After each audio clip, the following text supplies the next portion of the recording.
All right, so once the audio loads in Adobe Audition, the first step that we're going to do is remove any sort of background noise. So in Adobe Audition, you can come up to the top bar here and zoom up to the very front. Now, typically there's a little bit of silence in the front, and what we're looking for is any portion of the audio where it's just the background. Okay, so if there was a refrigerator in the background, if they're recording it in their kitchen, for example, we want to find a clip where there's no audio waves and where you're not talking. Same as Premiere, you press I and O to select. So I'm going to press O, and that's going to select this very beginning portion.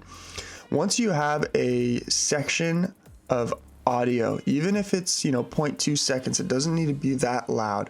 We're going to remove the background noise. So coming up to Effects, Noise Reduction and Restoration, clicking on Noise Reduction Process, we're going to select Capture Noise Print, then press Select Entire File.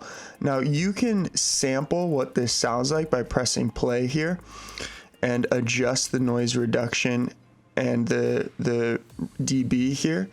I'm going to have it not too extreme, so in the 50s for the noise reduction percentage and around 10, reducing by 10 dB. And now I'm going to press apply, and you'll see once this audio file is done loading that the background noise kind of disappears a little bit. So as you can see here, kind of disappeared. All right. So now we're going to begin processing the audio. We're going to come up to Effects, and the first thing we want to do is normalize this. So under Amplitude and Compression, I'm going to click Normalize. Normalize to 98%. Click Apply. You'll see that bumped up the audio a little bit. Now we're going to go Effects, Amplitude and Compression, click Dynamic Processing, and you want your settings to look like this. Okay, so you want the ratio about 2.95, the compressor threshold above -20 dB, and then the expander, you want the ratio to be about 1.7, and then the same thing, the threshold below -27 dB, not above. And the way you're going to do that is, when you see this line, you're going to go ahead and click and drag this guy up to about -20 dB and 7 dB. Okay, it can be hard to get them exactly right, so you can come over to Settings and import that manually. Okay, but once your dynamic processor looks something like this, of course you can play and sample this. This is going to boost and process all the audio. Bring it up. Okay, there we go. If you look at this whole clip now, should look something like that. Now we're going to come up to Effects, Amplitude and Compression, and we're going to click single band compressor.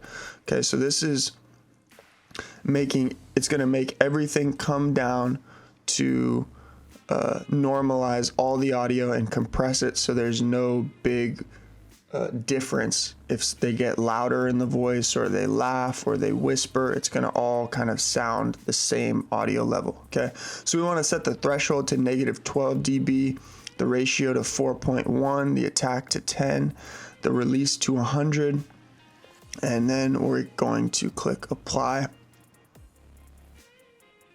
Okay, so as you can see, it kind of compressed all the audio back.